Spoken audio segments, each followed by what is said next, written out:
Hello, welcome back to JJ's Bakerhouse. I'm Ginny and I am going to be showing you today how to make amazingly coloured Swiss meringue buttercream. So I don't know if you've seen already, but I've done a tutorial for black buttercream. Shows you how to make completely black vanilla buttercream without adding that cocoa powder and everything. And you seem to really like that. And I had loads of questions asking, can I do this method with Swiss meringue buttercream? And I wasn't sure, so I went on and I have made a method for Swiss meringue buttercream. So here we go. So I'm going to talk you through the whole process. Also had a lot of questions saying my method for the black, can I use it for the red? So today we're going to do both, so you can see it works for red and for black or any deep colour that you're trying to get. So to begin with, what I've done is my measurements for this one, my ingredients, is enough for cupcakes for you just over 12 to 15 cupcakes. So what I'm going to be using here, I will write all of the ingredients in the box underneath so that you know for cupcakes. So I've just divided mine in two so that I can show you red and black. So I've got a smaller amount on both. Right then, so initially I have cubed my butter, and my butter is soft enough that I can push it between my fingers. So the consistency that I would want for buttercream. So that's that. Now I'm going to take my Sugarflair, black extra Sugarflair, okay, and this one is red extra Sugarflair. I haven't used any other brand for this, so I couldn't tell you if it would work, but I know that the Sugarflair 100% does. So normally for a batch I would use half a teaspoon, so I'm going to use a little bit less, so you're looking to add half a teaspoon of the colouring. So I'm just going to add a quarter of a teaspoon to the black, assuming it comes off, and the same with the red. Oh, a little bit too much, there we go, and there we go. So we're not using too much to make that colour develop. We are using heat to make this colour develop. So what we're going to do now is going to pop this into the microwave and we're going to melt it until it's literally water and the two are combined. That way you have melted this and the heat has hit that colour in and brought the colour right out. Now initially when you put it into the microwave, this colouring likes to kind of bubble a little bit. So put it in for about 10-15 seconds, and then once some of this is melted, just mix it all in together and it will stop that completely. So let's come back when I have melted these to the point that we need it to be. So I'll see you in a moment. Right then, here we are. So I'm just going to use this to show you. So I have had these in the microwave and now they are completely like water. And that is the way you want it to be. And if you look at the colours of these now, this is the colour you're going to achieve at the end. So if it doesn't look like it's vibrant red or jet black, you haven't added enough. But the half teaspoon for this amount is plenty. So we've got jet black, as you can see straight through my tubs what the colour is. Now I didn't just let that go, it took around about 40 to 50 seconds to get to this stage, depending on the wattage of your microwave. I did stop and keep stirring them. Use the same spoon as what you took this out with, because some of the dye gets stuck inside the spoon and you're just putting it back in, so that measurement is correct then. So what we're going to do with this now is nothing. Now we need to leave this to come back down to a state to be able to whip it up. Try to whip this now, it's going to go everywhere because it's just water.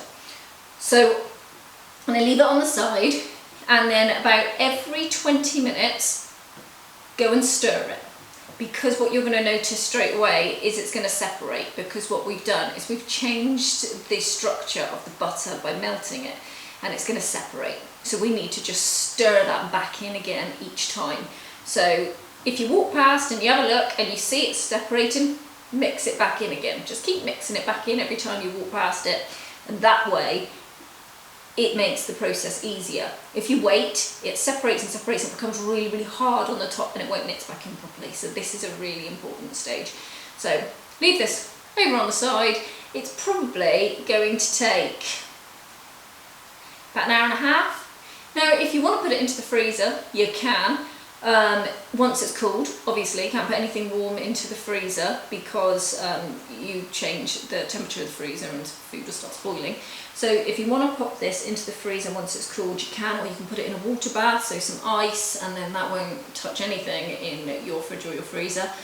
Make sure no water gets inside of it, and you can rapidly bring this back down to a correct temperature, stirring it the whole time if you want it in a hurry. But I'm just going to leave mine on the side for about an hour and a half, stirring in between, and I'll be straight back to you and we'll get on to the next stage. So I'll see you soon. Okay, so mine's actually only been about 40 minutes because I got bored. Put it into the freezer for 10 minutes. So it had cooled sufficiently, popped it in the freezer, just kept opening it up every 2 minutes and just giving it a stir, and it brought it down a lot easier and quicker. So this is how I look now, lovely and red. So this is going to be the colour that you're going to achieve at the end, because we've not whipped it, we've not done anything, the colour has developed, the heat has worked, but unfortunately we're going to play with this and it's going to make it cooler. Cooler? No, not cooler. We're going to make it lighter, unfortunately. So here's my black. Beautiful. Right, so what we need to do now is we have changed the structure of the butter by melting it down. So even though I've stirred it up, you can see that the butter isn't as silky as it normally would be, and it is a little bit grainy. So now what we need to do is mix it up and put air into it. As you're mixing it, the colour is going to reduce, but don't worry, you know the colour's in there, we're going to get it back. Now, I would normally put this on my stand mixer, but because I've only got tiny amounts, I'm not going to get anywhere with that. So I'm going to use my hand mixer just to get the air and whip it up. So if you're putting it on your stand mixer, just pop it on, whip it up on medium to high speed for around about 5 minutes will be absolutely fine for this. Lots of air into it. Like I said, don't panic about the colour coming right down. I'll show you mine when I finish mixing mine up. I'm not going to do it on camera because it's so noisy, and you'll see that mine's reduced, but we're still going to get that colour. So I'll let you whip that up and then we'll come back onto the next stage. Right, so my black, well, it's not really black anymore, and my red is not so much red anymore. Now, I do my Swiss meringue always this way. I always whip my butter and don't put cubes of butter in. I did do a video on my Swiss meringue and I did it with my daughter because she was desperate to have a go with me, and I don't know how well that went down or how informative it was. But my way of doing Swiss meringue really does prevent that split, and that split is really because you add in cold butter on top of the meringue, and that forces that split. When I whip up the butter, you've brought it to a good temperature because it's all whipped and lovely, and also it's so much easier just to add it into the meringue because you're not having to make it work and break down that butter. So before you do any of your Swiss meringues, I would really recommend that you whip the butter first. Don't put it in cubes because you will just find it so much easier. So that's what we've done here. We've whipped our butters. Don't panic about the fact that it has changed in its look. Right, so now onto the actual meringue part. Got my lemon juice. This is the most important part of meringues. Lemon juice all inside. Let me just turn my water that's bubbling down. Right, lemon juice all inside your bowl, and give it a really good wipe around, and that is going to stop it from not rising. Also, we'll do the pizza as best you possibly can. Right, so now that's done, we're going to I use my bowl, but you can use any kind of a bowl. Okay, I just had to get my spatula. Right, so I've got my egg whites, and they're going to go straight into my bowl. And I'll write the measurements underneath again. And then I've also got my caster sugar. I'm going to pop those in the bowl on top of my bain-marie of water and give this a really, really good stir. If I do that, you can see what I'm doing. And just stir it all up. And it just won't look particularly appetising. Also, the sugar crystals are sticking to the side, which you can see. So I've got a thermometer. If you've got a candy thermometer, excellent for this, but I've just got a regular probing one. And I'm going to bring mine to 70 degrees Celsius. You can make Swiss meringue by touch, and you put your fingers in, you bring them out, if you rub them together and it's all dissolved. But because this is raw egg, I like to just make sure that it has come to a temperature that I know is not a problem for anything. So that is exactly what I do. So mine goes up to 70. Now make sure that you keep stirring it. Don't just leave it, because certain parts are getting hotter than other parts. So you leave it for a couple of seconds, but you go back in and you stir it again. And you will notice that the colour of it will begin to change. Now, the difference to normal is I'm going to add some of this food colour in. Now you might think, oh my god, don't do that.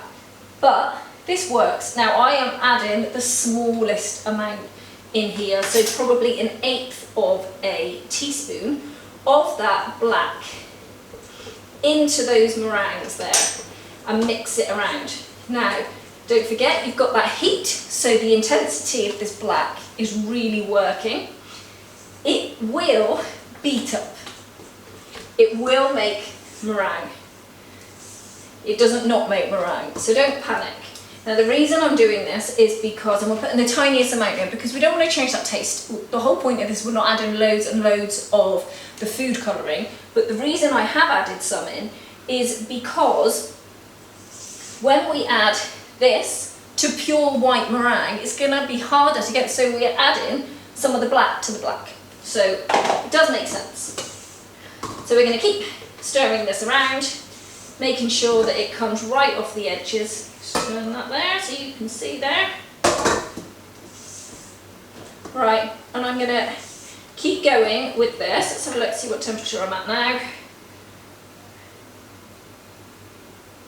Right, I'm at 55 there, so I've got a smaller amount in there, so it's not quite taking as long. Just put the lid back on that. If I knock that over, my husband will not be happy with me. He always says whenever I use black food colouring, the whole kitchen ends up black anyway, so I don't want to upset him. Right. Now, as soon as we're there, we're just going to take it straight off, and I always add a 1/4 teaspoon, I'll get that in one sec, I always add a 1/4 teaspoon to this amount, I'll put the amounts again in the description box, of cream of tartar, just because it helps, and it helps it to form. I think that might very nearly be done. See, the whole process doesn't actually take that long.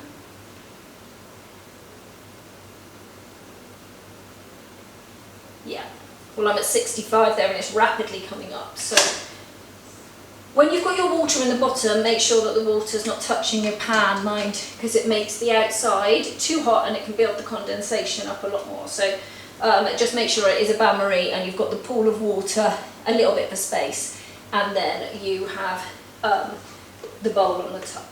Right, that's mine done. So take it straight off and then we're going to beat it up. So I'll be back with you in a second. I'll put my camera back down so that you can see what I'm doing, and I'll be back with you in a moment. Right, I'm back. So, a bowl to put this into. Right, so it's on here. I'm just going to add some of this cream of tartar. There we are. And then we're just going to let the machine go. So straight away with meringue, on your lowest speed that you can. It doesn't like being whipped really, really fast, really, really quickly. So you're just going to pop in on the smallest speed, and then we are going to give it about a minute to 2 minutes, crank it up to the next one, and then crank it up to the next one. So, in fact, I'm not going to give it 2 minutes. Up to the next. We're just slowly working those bits along so that we just don't upset it. And again. Right, and then I'm going to leave it on this speed, if you can hear me, for around about a minute or so, and then I'm going to let it have its full power. So give me 1 sec and I will be back. Right, let's go. Okay, have meringue. There we go. So, as much as you may not believe that you can put the food colouring into that one, I did, and we have.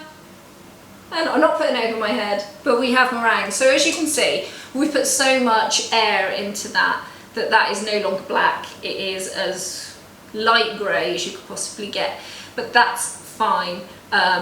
It's not white, and there is that drop of colour in there, so that's important. Now at the moment, I'm still hot on the bottom, so I don't want to add the butter in yet because it's already had its heat, and I don't want to collapse my meringue. So whilst we wait for that, you can then go ahead, do something, do your dishes, get somebody else to make your dishes, that'd be fun, get them to make a cup of tea.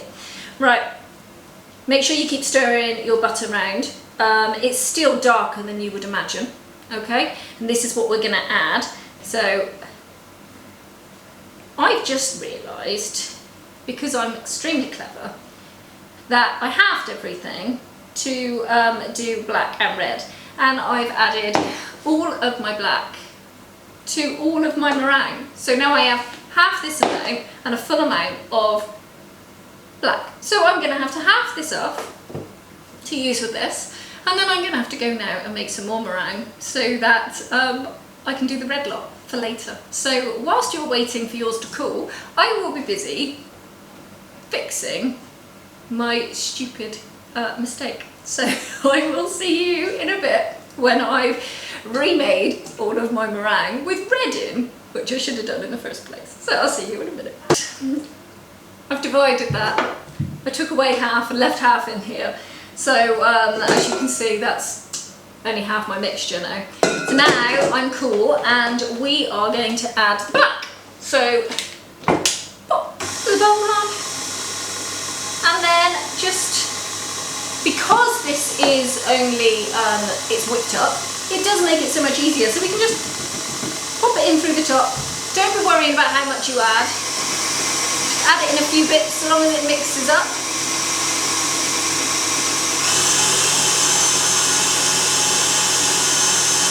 Here we go.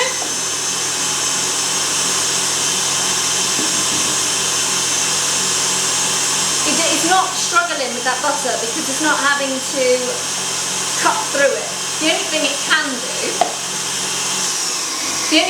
do is sometimes make it look a little bit wetter, but that's fine. So if you just leave it on the side for half an hour, it all just comes back in together, and it's such an easier way of making it. It's not wetter, it's just so fluffy. So don't worry.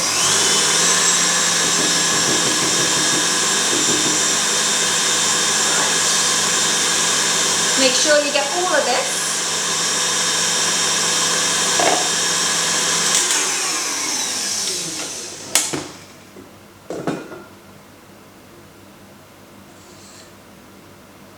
Right, all my butter is stuck around the outside here. So, I'm dripping everywhere. Mix it all in properly.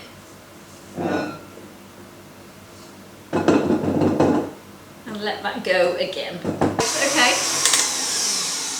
took a few goes at scraping it down, but we're there. Now don't forget as well, you need to add your flavouring into this. So in goes my vanilla, and I'm going to put a half teaspoon in, so yours would be a teaspoon. Ignore this, all of the ingredients will be underneath anyway.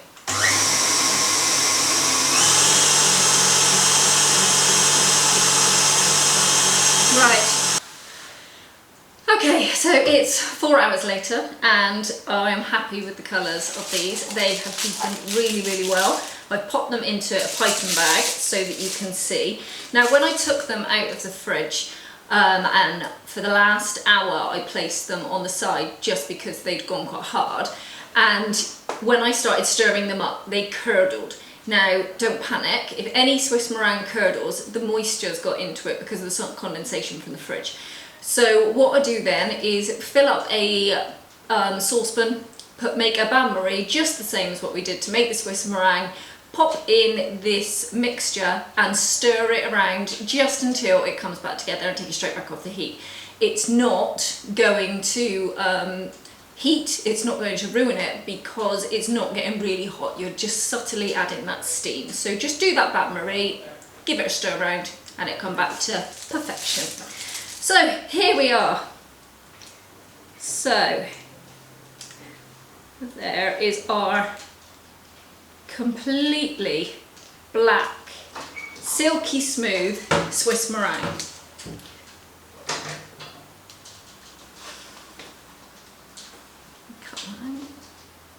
And another one. Actually, no, I won't. I'm going to show you something different. And here is the deep red. There we go. Absolutely gorgeous. These colours are so, so vibrant.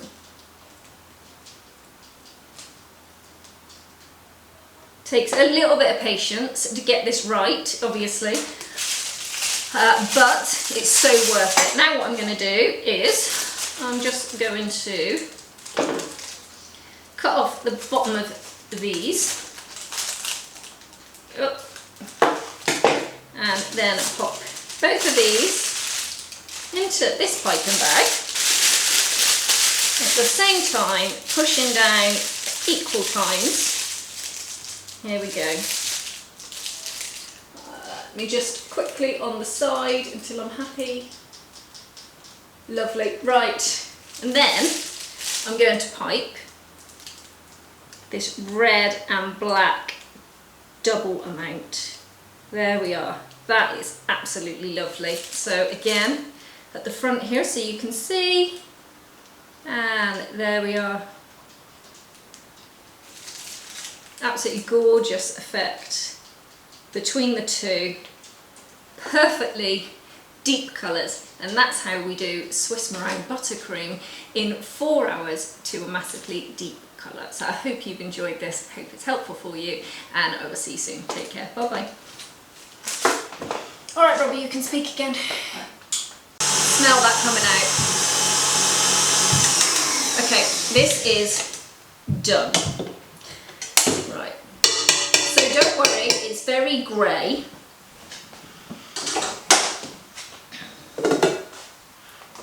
But we know that colour's in there and it is going to develop. So I'm going to pop this into a bowl. Oops, which I've just got it everywhere. Right, so pop that into my bowl, and then next to my top you can see it almost looks blue compared, we'll compare these to me.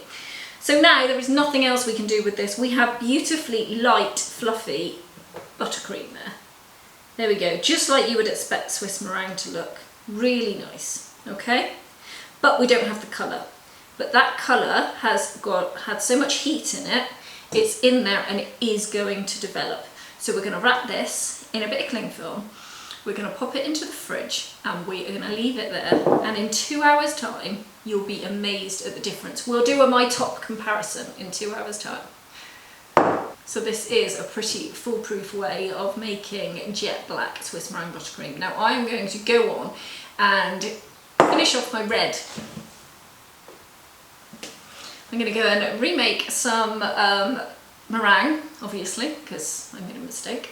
And I am then going to make this as well, so that when we come back, you can compare the two, because this is going to go a lot lighter as well. And we're going to sit the two then on the side, and we will compare in 2 hours the differences in the colours. So I'll see you in a bit. Right, okay, I've been on the side there for, well, actually in the fridge, for 2 hours. Now, it's darker than it was, but not quite black. So again, we'll do a comparison to my top. So earlier, it was a lot grayer than this. So it's doing exactly what we want it to do, but it is taking that little bit longer. I think I've waited about an hour and a half for this. So when I was doing the regular buttercream, obviously I put boiling water over the top, and then it had managed to allow that deepness of colour to pull back out again. But I can't put any water or anything on this because it's meringue. I can't pop it into the microwave because it's meringue and it will lose that aeratedness, so that's just pointless. So it's just time with this one now. So I think another 2 hours and I think we will be where we want to be. So as soon as I've got to the stage that I want it to be, I'll be back to you. I'll just show you the red as well. Here's the red. There we go. So it's definitely red. I mean, you'd get away with that being red, but I know it can go a lot darker, so I just want to show it to you at its full potential. So as soon as I'm happy, I will come back and show you and let you know how long that took. So I'll see you later. Okay, so it's 4 hours later and I am happy with the colours of these. They have deepened really, really well. I've popped them into a piping bag so that you can see. Now when I took them out of the fridge, and for the last hour I placed them on the side just because they'd gone quite hard, and when I started stirring them up they curdled. Now don't panic, if any Swiss meringue curdles, the moisture's got into it because of the sun condensation from the fridge. So what I do then is fill up a saucepan, make a bain-marie just the same as what we did to make the Swiss meringue, pop in this mixture and stir it around just until it comes back together and take it straight back off the heat. It's not going to heat, it's not going to ruin it because it's not getting really hot. You're just subtly adding that steam. So just do that bain-marie, give it a stir around and it'll come back to perfection. So here we are. So there is our completely black, silky smooth Swiss meringue. I'm going to show you something different. And here is the deep red. There we go. Absolutely gorgeous. These colours are so, so vibrant. Takes a little bit of patience to get this right, obviously, but it's so worth it. Now what I'm going to do is I'm just going to cut off the bottom of these and then pop both of these into this piping bag, at the same time pushing down equal times. Here we go. Let me just quickly on the side until I'm happy. Lovely. Right, and then I'm going to pipe this red and black double amount. There we are. That is absolutely lovely. So again, at the front here so you can see, and there we are. Absolutely gorgeous effect between the two, perfectly deep colours, and that's how we do Swiss meringue buttercream in 4 hours to a massively deep colour. So I hope you've enjoyed this, hope it's helpful for you, and I will see you soon. Take care, bye bye.